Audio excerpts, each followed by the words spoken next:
आज गुजरात अमृत काल की अमृत पीढ़ी के निर्माण की तरफ बहुत बड़ा कदम उठा रही है।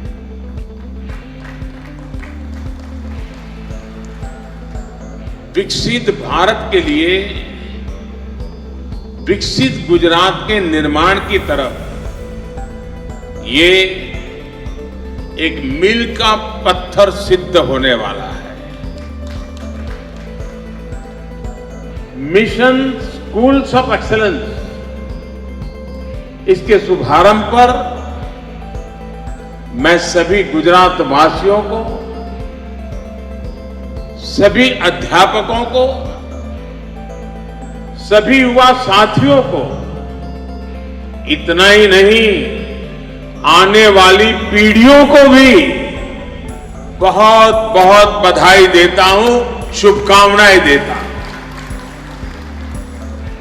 साथियों, हाल ही में देश ने मोबाइल और इंटरनेट की 5th जनरेशन यानी 5G के युग में प्रवेश किया है।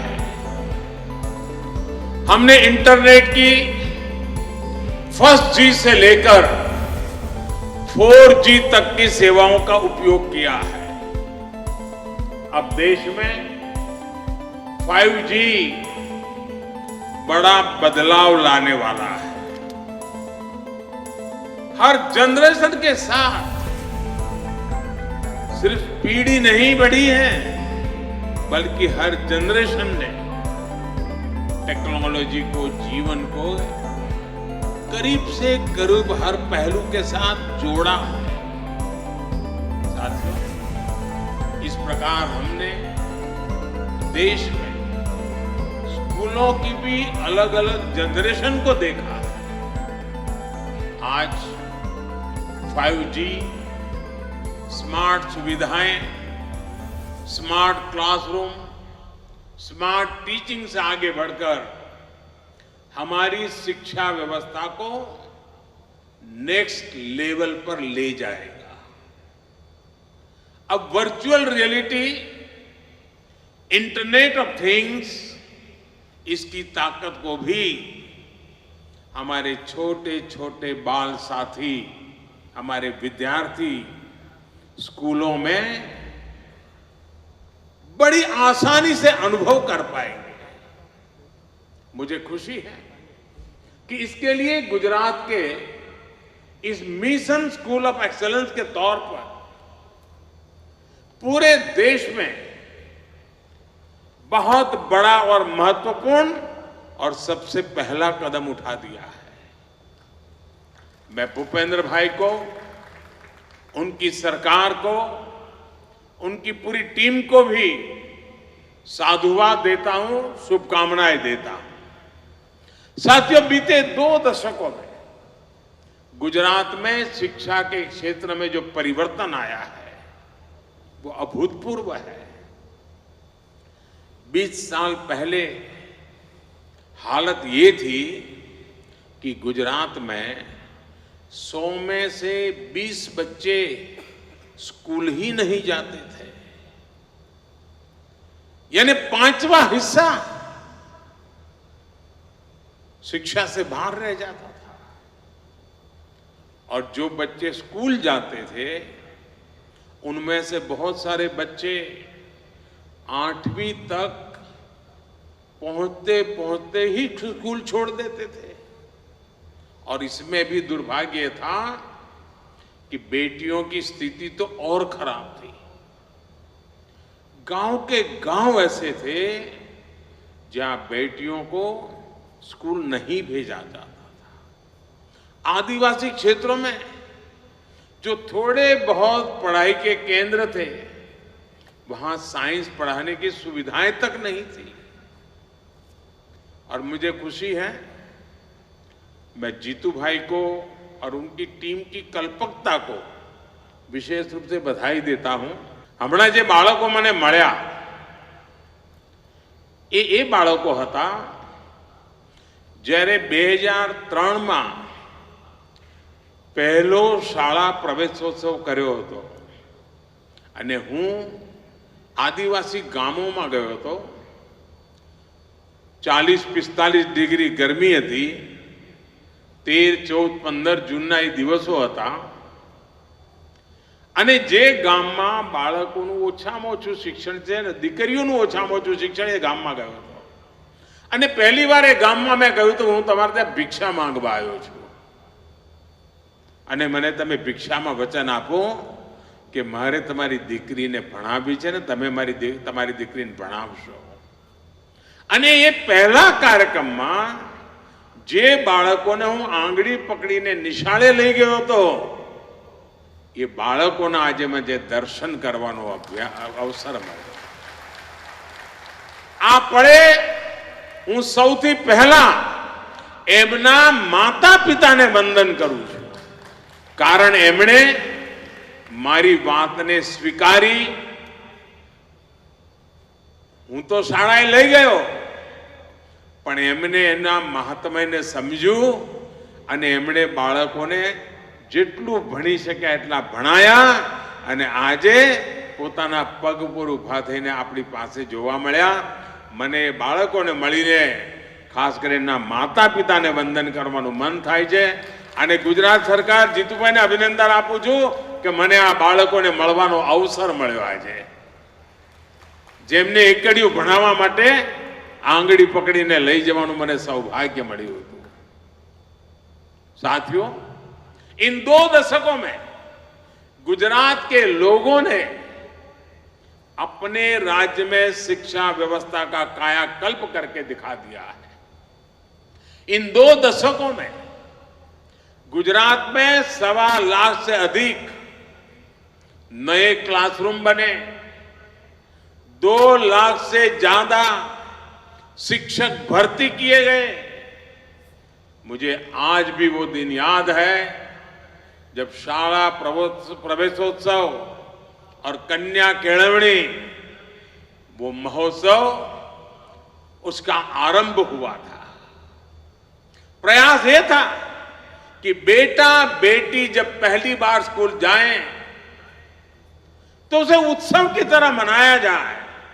परिवार में उत्सव हो, मोहल्ले में उत्सव हो, पूरे गांव में उत्सव हो, क्योंकि देश की नई पीढ़ी को हम शिक्षित और संस्कारित करने का आरंभ कर रहे हैं. मुख्यमंत्री रहते हुए मैंने गांव गांव जाकर खुद सभी लोगों से अपनी बेटियों को स्कूल भेजने का आग्रह किया था और परिणाम यह हुआ है कि आज गुजरात में करीब करीब हर बेटा बेटी स्कूल पहुंचने लगा है. स्कूल के बाद अब कॉलेज जाने लगा है. साथियों, इसके साथ ही हमने शिक्षा की गुणवत्ता पर भी सबसे ज्यादा बल दिया, आउटकम्स पर बल दिया. इसलिए हमने प्रवेशोत्सव के साथ साथ गुणोत्सव की शुरुआत की थी. Quality education. मुझे अच्छी तरह याद है कि गुणोत्सव में हर एक विद्यार्थी का, उसकी क्षमताओं का, उसकी रुचि का, उसकी अरुचि का विस्तार से आकलन किया जाता था. साथ साथ शिक्षकों का भी आकलन होता था. इस बहुत बड़े अभियान में स्कूली व्यवस्था के साथ साथ हमारे ब्यूरोक्रेट्स, हमारे अधिकारी, इवन पुलिस के अधिकारी, फॉरेस्ट के अधिकारी, वे भी 3 दिन के लिए गांव गांव स्कूलों में जाते थे, हिस्सा बन जाते थे अभियान का. और मुझे बहुत खुशी है कि कुछ दिन पहले जब मैं गांधीनगर आया था तो उस गुणोत्सव का एक बहुत ही एडवांस टेक्नोलॉजी बेस्ड वर्जन विद्या समीक्षा केंद्र के रूप में मुझे देखने को मिला. विद्या समीक्षा केंद्रों की आधुनिकता देखकर कोई भी हैरान हो जाएगा. और हमारी भारत सरकार ने, हमारे शिक्षा मंत्री ने देश भर के शिक्षा मंत्रियों को और शिक्षा विभाग के अधिकारियों को यहां गांधीनगर बुलाया था और सबके सब ये विद्या समीक्षा केंद्र को घंटों तक उसका अध्ययन करने में लगे थे और बाद में भी राज्यों से डेलीगेशन आते हैं और विद्या समीक्षा केंद्र का अध्ययन करके उस मॉडल को अपने राज्य में ले जाने की कोशिश कर रहे हैं। गुजरात इसके लिए भी अभिनंदन का अधिकारी है। राज्य की पूरी स्कूली शिक्षा के पल पल की जानकारी लेने के लिए एक केंद्रीय व्यवस्था बनाई गई है, एक अभिनव प्रयोग किया गया है। गुजरात के हजारों स्कूलों, लाखों शिक्षकों और करीब 1.25 करोड़ स्टूडेंट्स की यहां से समीक्षा की जाती है, उनको फीडबैक दिया जाता है। जो डेटा आता है उसका big data analysis, machine learning, artificial intelligence, video wall और ऐसी तकनीक से विश्लेषण किया जाता है। उसके आधार पर बच्चों को बेहतर प्रदर्शन के लिए आवश्यक सुझाव दिए जाते हैं। साथियों, गुजरात में शिक्षा के क्षेत्र में हमेशा ही कुछ नया, कुछ यूनिक और बड़े प्रयोग करना ये गुजरात के डीएनए में है, स्वभाव में है। गुजरात में पहली बार teachers training institute of teachers education की स्थापना हमने की थी। चिल्ड्रन यूनिवर्सिटी, दुनिया में एकमात्र यूनिवर्सिटी, चिल्ड्रंस यूनिवर्सिटी, उसके माध्यम से प्री स्कूल एजुकेशन को साइंटिफिक तरीके से डेवलप करना, युगानुकूल बनाना, समयानुकूल बनाना, बदलते हुए युग के अनुसार बालकों को बचपन से ही वो इकोसिस्टम प्रोवाइड करना, उसके लिए भी अनेक नूतन प्रयास हुए। बच्चे खेलकूद की तरफ बढ़े, फिटनेस पर फोकस करें। इसके लिए देश में पहली बार खेल महाकुंभ जैसा आयोजन भी गुजरात ने ही शुरू किया था।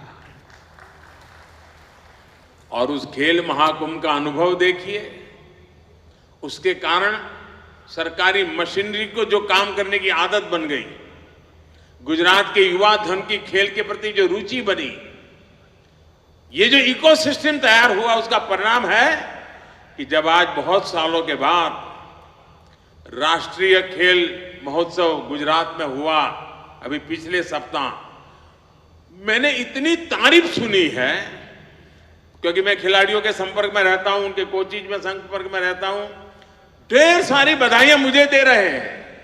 मैंने कहा भैया बधाइयां मुझे न दो, आप गुजरात के मुख्यमंत्री और गुजरात सरकार को दीजिए। ये सारा उनका पुरुषार्थ है, उनका परिश्रम है, जिनके कारण इतना बड़ा देश का खेल उत्सव हुआ। और सारे खिलाड़ी कह रहे थे कि साहब हम अंतर्राष्ट्रीय खेलों में जाते हैं और जो हम हॉस्पिटैलिटी और व्यवस्था देखते हैं, गुजरात ने उसी मन लगा के योजनाएं बनाई, हमारा स्वागत सम्मान किया। मैं सचमुच में इस कार्यक्रम को सफल बना करके खेल जगत को गुजरात ने जिस प्रकार से प्रोत्साहित किया है, इस कार्यक्रम को होस्ट करके जो एक नए स्टैंडर्ड प्रस्तावित किए हैं, इसके लिए गुजरात ने देश की बहुत बड़ी सेवा की है। मैं गुजरात के सभी अधिकारियों को, गुजरात सरकार को, गुजरात के खेल जगत के सभी लोगों को हृदय से अभिनंदन करता हूं। साथियों, एक दशक पहले ही गुजरात के 15,000 स्कूलों में टीवी पहुंच चुका था। 20,000 से ज्यादा स्कूलों में कंप्यूटर एडेड लर्निंग लैब्स, ऐसी अनेकों व्यवस्थाएं बहुत साल पहले गुजरात के स्कूलों का अभिन्न अंग बन गई थी। आज गुजरात में 1 करोड़ से अधिक स्टूडेंट्स और 4 लाख से अधिक टीचर्स की ऑनलाइन अटेंडेंस होती है। नए प्रयोगों के इसी सिलसिले को जारी रखते हुए आज गुजरात के 20,000 स्कूल शिक्षा के 5G दौर में प्रवेश करने जा रहे हैं। मिशन स्कूल्स ऑफ एक्सीलेंस के तहत इन स्कूलों में 50,000 नए क्लासरूम, 1 लाख से अधिक स्मार्ट क्लासरूम, इसको आधुनिक रूप में विकसित किया जाएगा। इन स्कूलों में आधुनिक डिजिटल और फिजिकल इंफ्रास्ट्रक्चर तो होगा ही, ये बच्चों के जीवन, उनकी शिक्षा में व्यापक बदलाव का भी अभियान है। यहां बच्चा को सामर्थ्य को बढ़ाने के लिए हर पहलू, हर पक्ष पर काम किया जाएगा। यानी विद्यार्थी की ताकत क्या है, सुधार की गुंजाइश क्या है, इस पर फोकस किया जाएगा। साथियों, 5G टेक्नोलॉजी, इस व्यवस्था और उसका लाभ बहुत आसान होने वाला है। और सरल शब्दों में किसी को समझाना है, सामान्य मानवी को यह लगता है कि पहले 2G था, 4G था, 5G हुआ। ऐसा नहीं है। अगर 4G को मैं साइकिल कहूं, बाइसिकल कहूं, तो 5G हवाई जहाज है। इतना फर्क है। टेक्नोलॉजी को अगर मुझे गांव की भाषा में समझाना है तो मैं ऐसा कहूंगा, 4G मतलब साइकिल, 5G मतलब आपके पास हवाई जहाज है, वो ताकत है इसमें। अब गुजरात को बधाई इसलिए है कि उसने इस 5G की ताकत को समझते हुए इस आधुनिक शिक्षा, इसका बहुत बड़ा मिशन एक्सेलेंसी के लिए किया है। ये गुजरात के भाग्य को बदलने वाली चीज है और इससे हर बच्चे को उसकी जरूरत के हिसाब से सीखने का मौका मिल पाए। इससे विशेष रूप से दूर सुदूर के गांवों के स्कूलों की पढ़ाई में बहुत मदद मिलेगी। जहां दूर बेस्ट टीचर की जरूरत है, आराम से इसे उपलब्ध हो जाएगा। बेस्ट का क्लास लेने वाला व्यक्ति हजारों किलोमीटर दूर होगा, ऐसा ही लगेगा जैसे मेरे सामने बैठ करके मुझे पढ़ा रहा है। हर विषय के बेस कंटेंट हर किसी के पास पहुंच पाएंगे। अब जैसे अलग अलग स्किल्स को सिखाने वाले श्रेष्ठ टीचर अब एक जगह से ही अलग अलग गांव शहरों में बैठे बच्चों को एक ही समय में वर्चुअली रियल टाइम में पढ़ा सकेंगे, सिखा सकेंगे। इसे अलग अलग स्कूलों में जो गैप अभी देखने को मिलता है वो भी काफी हद तक दूर होगा। आंगनवाड़ी और बाल वाटिका से लेकर कैरियर गाइडेंस और कॉम्पिटिटिव एग्जाम की तैयारियों तक ये आधुनिक स्कूल विद्यार्थियों के हर जरूरत को पूरा करेंगे। कला, शिल्प, व्यवसाय से लेकर कोडिंग और रोबोटिक्स तक हर प्रकार की शिक्षा छोटी उम्र से ही यहां उपलब्ध रहेगी। यानी नई राष्ट्रीय शिक्षा नीति के हर पहलू को यहां जमीन पर उतारा जाएगा। भाई और बहनों, नई राष्ट्रीय शिक्षा नीति के माध्यम से पूरे देश में इसी प्रकार के बदलाव को आज केंद्र सरकार प्रोत्साहित कर रही है। इसलिए केंद्र सरकार ने पूरे देश में 14,500 से अधिक पीएम श्री स्कूल बनाने का भी फैसला किया। यह पायलट प्रोजेक्ट है। हिंदुस्तान के अलग अलग कोनों में इसका शुरुआत होगी, उसको मॉनिटरिंग किया जाएगा और साल भर के अंदर उसमें जो अगर कुछ कमियां हैं, कुछ जोड़ने की जरूरत है, बदलती हुई टेक्नोलॉजी को उसके साथ जोड़ने की जरूरत है, तो उसमें बदलाव करके एक परफेक्ट मॉडल बना करके देश की सबसे ज्यादा स्कूलों में ले जाने का भविष्य में प्रयास किया जाएगा। ये स्कूल पूरे देश में नई एजुकेशन पॉलिसी के लिए मॉडल स्कूल होंगे। केंद्र सरकार इस योजना पर 27,000 करोड़ रुपए खर्च करने जा रही है। नई राष्ट्रीय शिक्षा नीति में जिस प्रकार क्रिटिकल थिंकिंग पर फोकस किया गया है, बच्चों को अपनी ही भाषा में बेहतर शिक्षा का विजन हो, उसको ये स्कूल जमीन पर उतारेंगे। ये एक प्रकार से बाकी स्कूलों के लिए पथ प्रदर्शक के रूप में काम करेंगे। साथियों, आजादी के अमृत महोत्सव में देश ने गुलामी की मानसिकता से मुक्ति का संकल्प लिया है। नई राष्ट्रीय शिक्षा नीति गुलामी की मानसिकता से देश को बाहर निकालकर टैलेंट को, इनोवेशन को निखारने का प्रयास है। अब देखिए, देश में क्या स्थिति बनाकर रख दी गई थी। अंग्रेजी भाषा के ज्ञान को इंटेलिजेंस का पैमाना मान लिया गया था, जबकि भाषा तो सिर्फ संवाद का, कम्युनिकेशन का एक माध्यम पर है। लेकिन इतने दशकों तक भाषा एक ऐसी रुकावट बन गई थी जिसने देश के गांवों में गरीब परिवारों में प्रतिभा जो थी, जो प्रतिभा का भंडार था, उसका लाभ देश को नहीं मिल पाया। न जाने कितने ही प्रतिभाशाली बच्चे, देशवासी सिर्फ इसलिए डॉक्टर इंजीनियर नहीं बन पाए क्योंकि उनको जो भाषा समझ आती थी उसमें उनको पढ़ाई का अवसर नहीं मिला। अब ये स्थिति बदली जा रही है। भारतीय भाषाओं में भी साइंस, टेक्नोलॉजी, मेडिकल, इस पढ़ाई के विकल्प अब विद्यार्थियों को मिलना शुरू हो गए।